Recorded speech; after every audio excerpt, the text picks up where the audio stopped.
Assalamualaikum anak-anak, bagaimana kabar kalian? Semoga selalu sehat dan tetap semangat belajar ya. Kali ini kita masih akan berbicara tentang klasifikasi makhluk hidup. Nah, diingat lagi di video sebelumnya Ibu pernah membicarakan tentang klasifikasi 5 kingdom yang dikemukakan oleh Robert Whittaker, yang terdiri dari kingdom Plantae, Animalia, Fungi, Monera, dan Protista. Untuk mengklasifikasikan makhluk hidup haruslah melalui serangkaian tahapan. Tahapan yang pertama adalah pengamatan. Yang dilakukan dalam proses pengamatan ini adalah melakukan identifikasi makhluk hidup yang satu dengan makhluk hidup yang lain. Kemudian hasil pengamatan ini diteruskan ke tingkat pengelompokan makhluk hidup. Dasar pengelompokannya adalah ciri dan sifat atau persamaan dan perbedaan makhluk hidup yang diamati tersebut. Dan yang terakhir adalah tahap pemberian nama makhluk hidup. Ada berbagai sistem penamaan makhluk hidup. Salah satu diantaranya adalah sistem tata nama ganda atau binomial nomenklatur.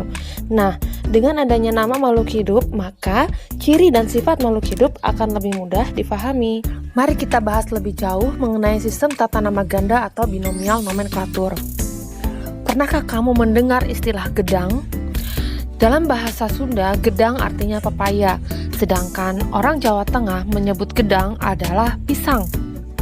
Karena adanya perbedaan penyebutan ini, maka akan mengakibatkan salah pengertian sehingga informasi tidak tersampaikan dengan tepat.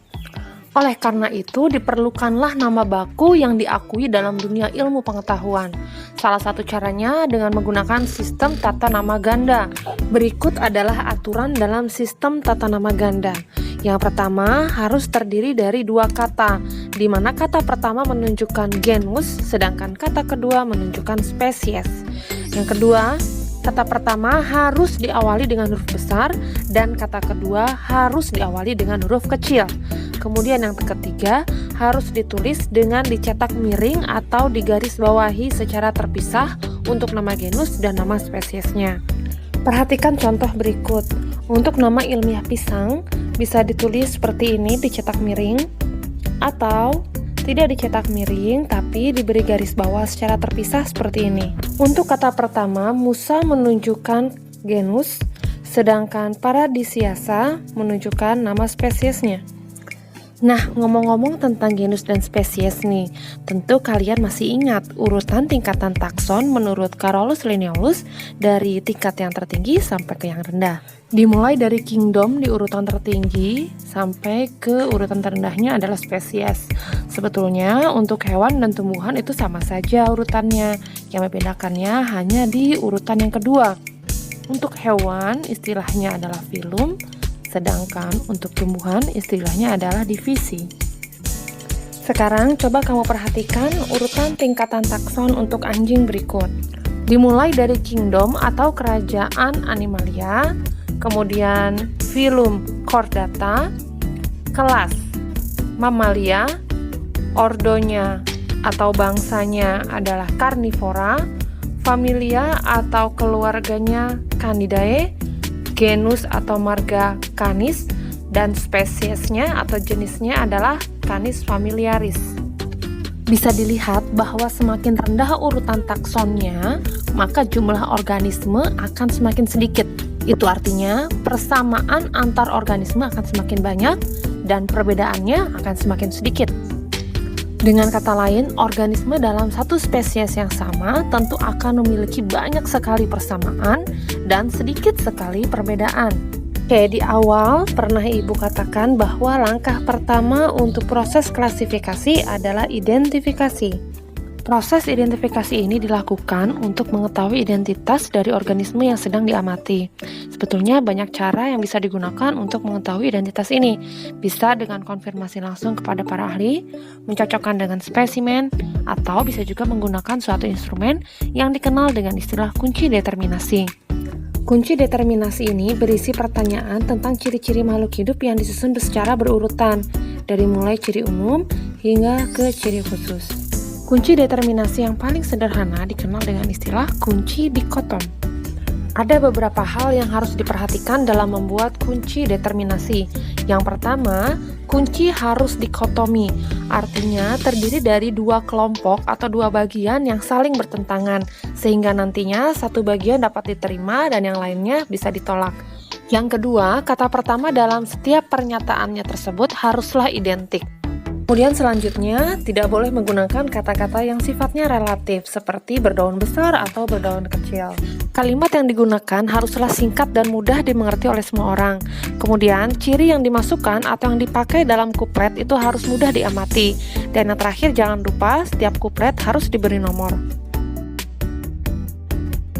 Oke, sekarang perhatikan contoh berikut.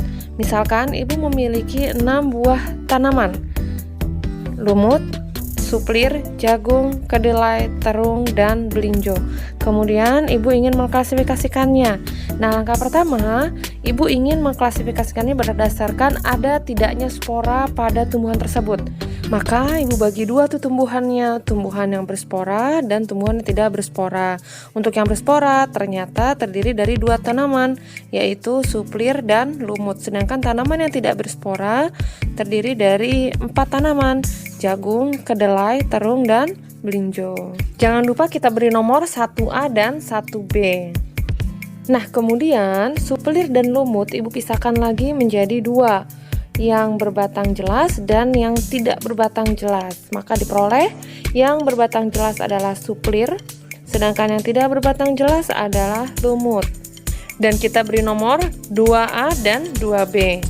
Kemudian untuk tumbuhan yang tidak berspora, ibu kelompokkan lagi menjadi 2 nih, menjadi tumbuhan berbiji tertutup dan tumbuhan berbiji terbuka.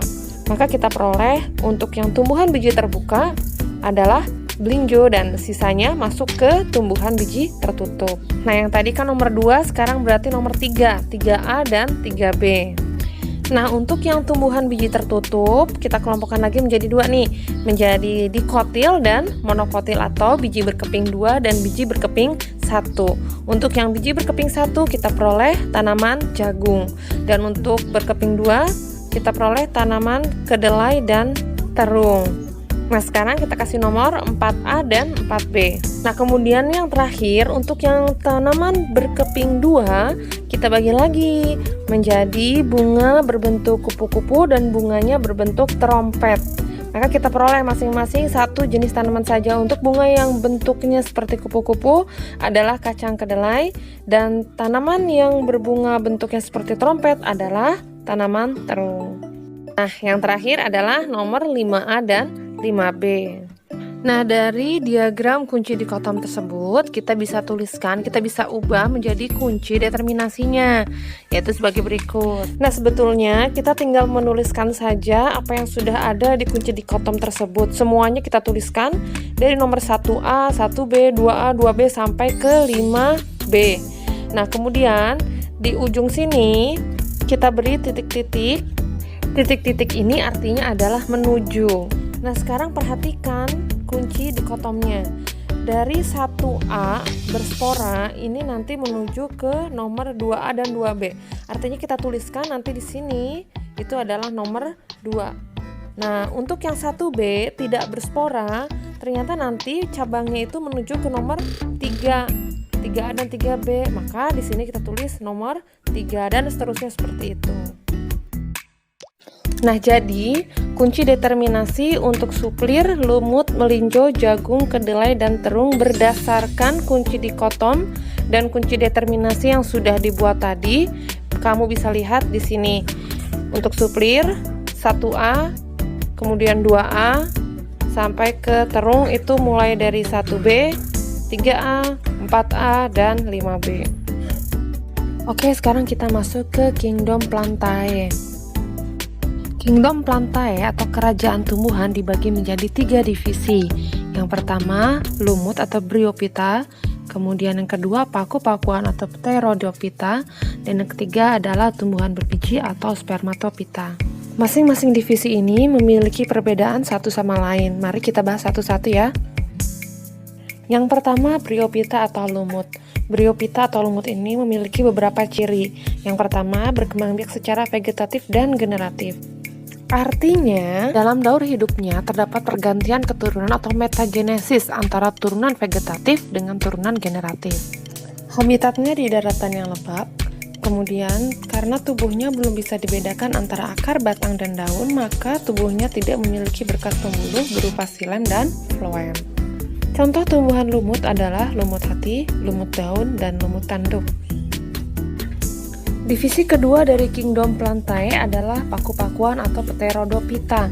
Ciri-cirinya untuk tumbuhan paku-pakuan ini sudah memiliki akar, batang, dan daun, sehingga tentu tingkatannya lebih tinggi dibandingkan dengan tumbuhan lumut. Kemudian, pada batangnya sudah terdapat jaringan pengangkut xilem dan floem yang teratur. Tumbuhan paku-pakuan ini dapat hidup dengan baik di lingkungan yang lembab. Selain itu, sama halnya dengan tumbuhan lumut, tanaman ini berkembang biak secara vegetatif dan generatif. Ciri lain dari tumbuhan paku ada tidak berbunga dan tidak berbiji. Kemudian, daun mudanya menggulung. Dan tipe daunnya ada dua jenis, ada yang disebut sporofil yang bisa menghasilkan spora, dan ada yang disebut tropofil yang tidak bisa menghasilkan spora. Nah, untuk sporofil ini cirinya adalah di belakangnya itu ada sorus atau kotak spora. Contoh dari paku-pakuan ini adalah paku purba, paku kawat, paku ekor kuda, dan paku sejati. Divisi ketiga dari kingdom Plantae adalah tumbuhan berbiji atau spermatophyta. Dilihat dari struktur tubuhnya, anggota spermatophyta ini merupakan tumbuhan tingkat tinggi karena organ tubuhnya lengkap dan sempurna, sudah ada perbedaan antara akar, batang, dan daun. Tumbuhan berbiji atau spermatophyta dikelompokkan menjadi tumbuhan berbiji terbuka atau gymnospermae dan tumbuhan berbiji tertutup atau angiospermae. Ciri khusus dari tumbuhan gymnospermae atau tumbuhan berbiji terbuka adalah bijinya tidak dibungkus oleh daun buah. Kemudian daunnya selalu hijau, sempit, dan tebal. Alat reproduksinya berupa strobilus yang terdiri dari strobilus jantan dan strobilus betina. Berikut adalah beberapa contoh tumbuhan biji terbuka atau gymnospermae. Untuk tumbuhan biji tertutup atau angiospermae, ciri-cirinya adalah bakal bijinya terlindung oleh daun buah dan memiliki bunga yang sesungguhnya. Angiospermae dibagi menjadi dua, yang pertama monokotil dan yang kedua dikotil. Untuk tumbuhan monokotil, ciri-cirinya adalah biji berkeping satu, akarnya serabut, batang tidak berkambium, xilem dan floemnya tersebar, dan tulang daunnya sejajar atau melengkung.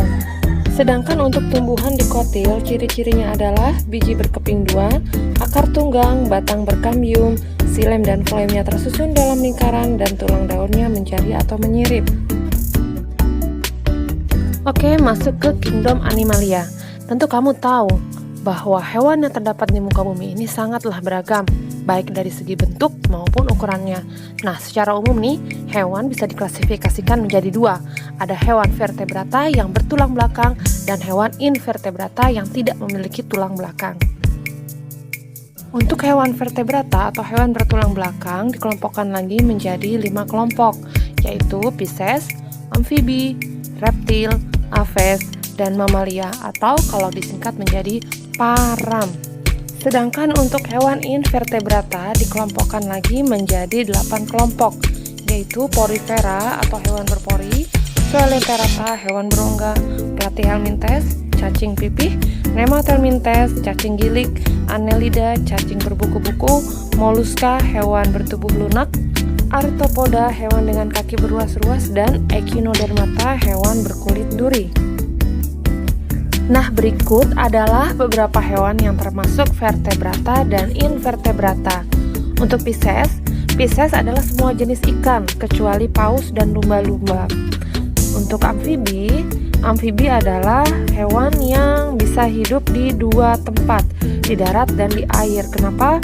Karena amfibi bisa bernafas menggunakan paru-paru dan kulit. Kemudian reptil. Ciri khusus dari reptil adalah merayap dan tubuhnya ditutupi dengan sisik.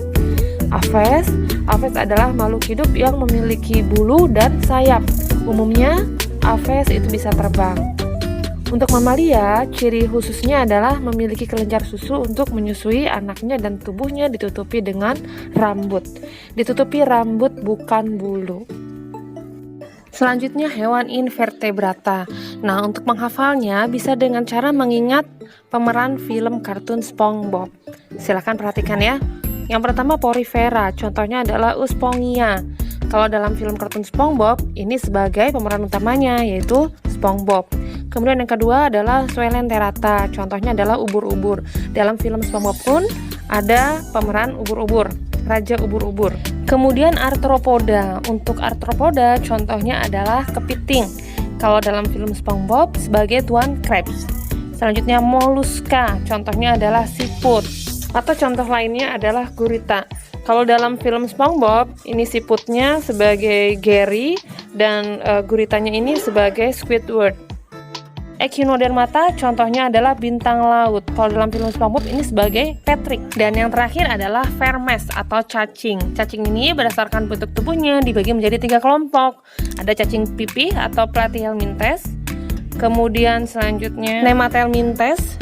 Contohnya adalah cacing kremi. Dan yang terakhir adalah Annelida. Contohnya adalah cacing tanah. Oke anak-anak, demikianlah pembahasan yang bisa Ibu berikan. Semoga bisa kalian mengerti ya. Sampai jumpa lagi di video Ibu selanjutnya. Wassalamualaikum warahmatullahi wabarakatuh.